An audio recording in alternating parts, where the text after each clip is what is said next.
Hello students, last time हम discuss कर रहे थे बेटा रिलेटिव वेलोसिटी मोशंस। ठीक है, उसके कुछ और क्वेश्चंस देखते हैं।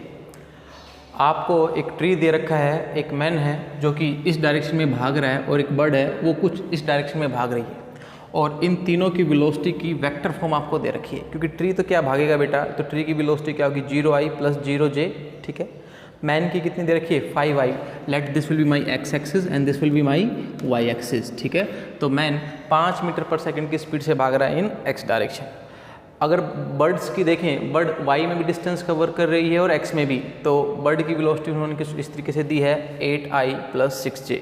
ठीक है, तो अगर आपसे पूछे velocity of man with respect to tree, तो आपको पता है कॉन्सेप्ट क्या होगा, velocity of man minus velocity of tree, दोनों को माइनस कर देंगे, that will be your answer. ठीक है, इसका मतलब क्या होता है कि अगर आप ट्री पर बैठकर वेलोसिटी देखें मैन की तो कितनी दिखेगी, इसका ये मतलब होता है बेटा। ठीक है, velocity of bird with respect to man. ठीक है, तो velocity of bird minus velocity of man. ठीक है, तो 8i + 6j माइनस क्या हो जाएगा 5i। तो इसको सोल्व करेंगे तो कितना आ जाएगा 3i + 6j। बेटा अगर मैन भागते भागते ऊपर कर अगर बर्ड्स को देखे, क्योंकि ये 5 से तो खुद ही भाग रहा है, और बर्ड इस डायरेक्शन में कितने से भाग रही है 8 से, और इस डायरेक्शन में कितने से भाग रही है 6 से, तो इसको लगेगा कि बर्ड इस डायरेक्शन में 3 से मूव कर रही है और ऊपर कितने से मूव कर रही है 6 से। क्लियर हो रही बात। रिलेटिव का मतलब ये है जो पीछे है उस पर आप बैठ जाओ और इस वाले की वेलोसिटी को ऑब्जर्व करो। ठीक है, इसी तरीके से velocity of tree with respect to bird. ठीक है, तो ट्री की तो ये 0i + 0j और बर्ड की कितनी आएगी 8i + 6j। तो माइनस करेंगे इसको तो आएगा -8i - 6j। इसका मतलब क्या है, जब बर्ड पीछे मुड़कर देखेगी उसको लगेगा कि मैं तो मूव कर रही नहीं हूँ, और ये पेड़ है ये क्या हो रहा है पीछे जा रहा है इस वेलोसिटी के साथ। क्लियर हो रही है बात। चलिए एक सेकंड क्वेश्चन देखते हैं। बेटा 3 ऑब्जेक्ट हैं A, B, C, और सच डैट A और B के बीच में डिस्टेंस 1 किलोमीटर और B और C के बीच में डिस्टेंस कितनी है 1 किलोमीटर।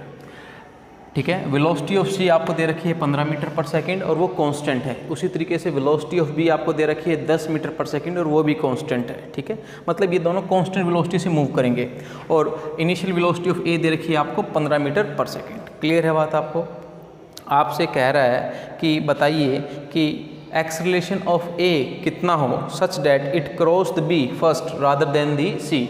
इसका एक्सेलरेशन पूछ रहा है आपसे ताकि ये B को क्रॉस कर जाए C से पहले। ठीक है बेटा, तो पहले मैं रिलेटिव वेलोसिटी कॉन्सेप्ट से velocity of A with respect to B निकाल लेता हूँ। ठीक है, देखिए इसकी 15 है इस तरफ और इसकी कितनी है 10, तो अल्टीमेटली आप कह सकते हैं कि B के रिस्पेक्ट में A कितनी तेज़ी से भाग रहा है 5 मीटर, और जबकि C की विद रिस्पेक्ट टू B देखूं तो ये दोनों अपोजिट डायरेक्शन में है बेटा, है ना। तो 15 -10 करेंगे तो कितना आ जाएगा 25 मीटर पर सेकंड आ जाएगा। क्लियर है। तो अब हम टाइम निकाल लेते हैं बेटा। इस पर्टिकुलर गैप में कितना लगेगा, 1000 मीटर कवर करनी है विद रिलेटिव वेलोसिटी कितनी 25। क्लियर है बात। तो अल्टीमेटली 40 सेकंड लगेंगे। इसमें करते क्या है, अब आप अज्यूम कर सकते हो B रेस्ट पर है और C कितने से भाग रहा है 25 से, और उसको 1000 मीटर कवर करने हैं, तो टाइम कितना आ गया आपका 40 सेकंड आ गया। क्लियर है। अब क्योंकि देखिए A की रिलेटिव वेलोसिटी कम है विद रिस्पेक्ट टू B और C की वेलोसिटी क्या है ज़्यादा, तो A को अब अगर पहले कवर करना है तो उसके पास कुछ एक्सेलरेशन होना चाहिए। ठीक है, तो फॉर कार A देखते हैं, उसको भी 1000 किलोमीटर कवर करने हैं विद रिलेटिव वेलोसिटी कितनी 5, और कितने समय में करने हैं 40 में +½ AT²। क्लियर है बात। T कितना है आपका 40। ठीक है, अभी हम ले रहे हैं कि 40 सेकंड में चलिए A भी कवर कर ले, तो वहाँ से जब मैं सोल्व करता हूँ तो एक्सेलरेशन कितना आता है 1 मीटर पर सेकंड स्क्वायर। अगर बॉडी A का एक्सेलरेशन 1 मीटर पर सेकंड स्क्वायर से ज़्यादा होगा तो वो B को क्रॉस कर लेगी बिफोर C। क्लियर है बात। यहाँ पर देखिए क्या ट्रिक अपनाई है, पहले टाइम निकाल लिया और फिर उसी टाइम का यूज़ कर A का एक्सेलरेशन निकाल लिया। अब हम कंडीशन लगा सकते हैं कि भाई इस एक्सेलरेशन से अगर आपका एक्सेलरेशन ज़्यादा होगा तो उसको पक्की बात है 40 सेकंड से कम लगेंगे और वो पहले क्रॉस कर लेगा किससे C से। ठीक है, चलिए बेटा अब नया कॉन्सेप्ट सीखते हैं रेन मैन प्रॉब्लम का। ये भी और कुछ नहीं है, रिलेटिव वेलोसिटी का ही एक पार्ट है। देखिए एक आदमी भाग रहा है विद 8 मीटर पर सेकंड की स्पीड से और बारिश हो रही है, और वो कह रहा है कि उसे महसूस हो रहा है कि रेन सीधे उसके सर पर पड़ रही है। देखिए वो क्या कह रहा है कि भागते भागते rain is falling directly vertical. ठीक है, तो चलिए अब रेन की कैसे वेलोसिटी रही होगी, उसकी क्या डायरेक्शन रही होगी, उसके ऊपर कुछ बातचीत कर लेते हैं। देखो बेटा रेन नीचे पड़ रही है तो मतलब पक्का उसका एक वर्टिकल कंपोनेंट भी रहा होगा। ठीक है। अब आदमी की लोकेशन हर बार चेंज हो जा रही है और आदमी कह रहा है कि बूंदें उसके सर के ऊपर डायरेक्ट पड़ रही है, मतलब जब वो यहाँ पर होगा तो रेन यहाँ पर होगी और जब ये यहाँ पर होगा तो बूंद यहाँ पर होगी। क्लियर है बात आपको? तो मैं कह सकता हूँ कि जो रेन के पास एक हॉरिजॉन्टल कंपोनेंट भी होगा। क्लियर है कि नहीं बात? हॉरिजॉन्टल कंपोनेंट भी होगा और वो कंपोनेंट की वेलोसिटी उतनी ही होगी जितनी की मैन की है, तभी वो उसके डायरेक्टली सर पर आएगी। ये तो नीचे लाने का काम करेगा और ये कंपोनेंट क्या करेगा? आगे लाने का काम करेगा। अगर ये कंपोनेंट इसके साथ मैच कर गया तो इन दोनों की रिलेटिव जीरो होगी और ये हमेशा इसके सर पर आएगा। आप ऐसे भी सीख सकते हैं, अगर मैं रिलेटिव निकाल लूँ velocity of rain with respect to man, horizontally बात कर रहा हूँ बेटा, हॉरिजॉन्टल कंपोनेंट, तो ये क्या होगा? Horizontal component of rain minus velocity of man, that will be equal to 8 माइनस 8 0। अब रिलेटिव का कॉन्सेप्ट क्या होता है? आदमी को रेस्ट पर कर दो और ये कंपोनेंट भी क्या हो गया? इसका जीरो हो गया, तो सीधे बूंदे इसके सर पर आ रही है। क्लियर हो रही है बात आपको? तो यहाँ से हम ये कंक्लूजन निकाल सकते हैं, अगर ऐसी बात है तो horizontal component of rain must be equal to the velocity of man. ठीक है। अगर अब आदमी अपनी स्पीड को इंक्रीज कर दे बेटा 8 से 12, ठीक है, आदमी अब 12 से भागने लग गया है। अब आप वैसे ही relative velocity of rain with respect to man निकालो हॉरिजॉन्टली, तो आपका कितना आ जाएगा?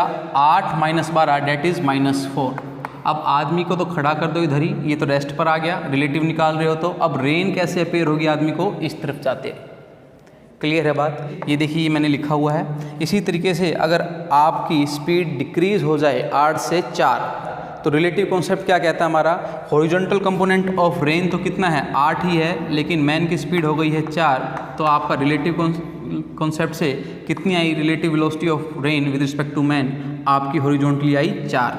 मतलब आदमी को तो आप यहीं खड़ा कर दो, ये तो रेस्ट पर आ गया, और ये कंपोनेंट कितना हो गया? 4, और ये आपको कोई भी वैल्यू हो ही सकती है, तो अल्टीमेटली आदमी को अब रेन कुछ इस डायरेक्शन में आती हुई अपीयर होगी। ठीक है, क्लियर हो रही है कि नहीं हो रही यार बात? रेन मैन प्रॉब्लम पर एक क्वेश्चन देख लेते हैं बेटा। एक आदमी है और वो छाता लेकर खड़ा है वर्टिकली 30 डिग्री से, और रेन कुछ इस तरीके से आ रही है। ठीक है। अब आदमी क्या करता है? छाता को छोड़ देता है और भागना स्टार्ट करता है 10 मीटर पर सेकंड की स्पीड से, और भागते भागते बोल रहा है कि उसको महसूस हो रहा है कि रेन डायरेक्टली उसके सर पर आ रही है। ठीक है। और आपसे क्वेश्चन ये है, find the velocity of rain with respect to road and with respect to moving man. Clear है बात? अब जरा ध्यान से देखो, जो रेन आ रही थी वो वर्टिकल से कितना एंगल बना रही थी? 30। ठीक है। अब उसके कंपोनेंट तोड़ूँ तो ये आपका हो जाएगा हॉरिजॉन्टल कंपोनेंट, और ये कौन सा कंपोनेंट हो जाएगा बेटा? वर्टिकल कंपोनेंट हो जाएगा रेन का। अगर पानी की बूंदें सीधे उसके सर पर आ रही हैं तो पक्की बात है ये वाला कंपोनेंट पक्का किसके बराबर होगा? मैन की वेलोसिटी के। अब ये भी हमने पीछे देखा है। ठीक है। तो VR sin 30, क्योंकि ये कोस कंपोनेंट है हो जाएगा, इसके साथ एंगल है, तो ये कौन सा हो जाएगा? Sign component. तो इसको 10 के बराबर रख दिया और VR मैंने निकाल लिया। ठीक है, 10 बाय sin 30, और उसको सोल्व करेंगे तो कितना आ जाएगा? 20 मीटर पर सेकेंड। क्लियर है?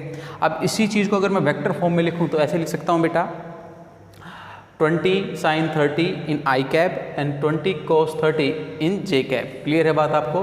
क्योंकि हमें पता है V को कैसे लिखा जा सकता है? V horizontal in I cap plus V vertical in J cap. Clear है? ये बात हम वेक्टर में कर चुके हैं, ये आपको पता है।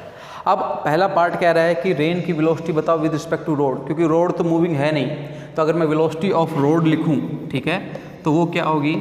0I प्लस 0J, दोनों को माइनस करो, इसको और इसको माइनस करो, तो यही आएगा। तो पहले पार्ट का तो यही आंसर हो गया बेटा। ठीक है। दूसरा देखिए, with respect to moving man, with respect to moving man, that is velocity of rain with respect to man, that will be equal to velocity of rain minus velocity of man। देखिए velocity of rain ये रही, और velocity of man और कुछ नहीं है, 10 है, और आपको पता है velocity of man is also equal to the horizontal component of the rain, yes or no? तो horizontal component को वो कैंसिल आउट करेगा और सिर्फ आपका क्या बचेगा बेटा? आपका 20 cos 30, that will be your answer। ठीक है। आज की वीडियो थोड़ी सी छोटी रहेगी क्योंकि मैं आपको क्वेश्चंस देने वाला हूं जिसको आपको ट्राई करना है। ठीक है। मिलते हैं नेक्स्ट टाइम, तब तक के लिए thank you and good bye.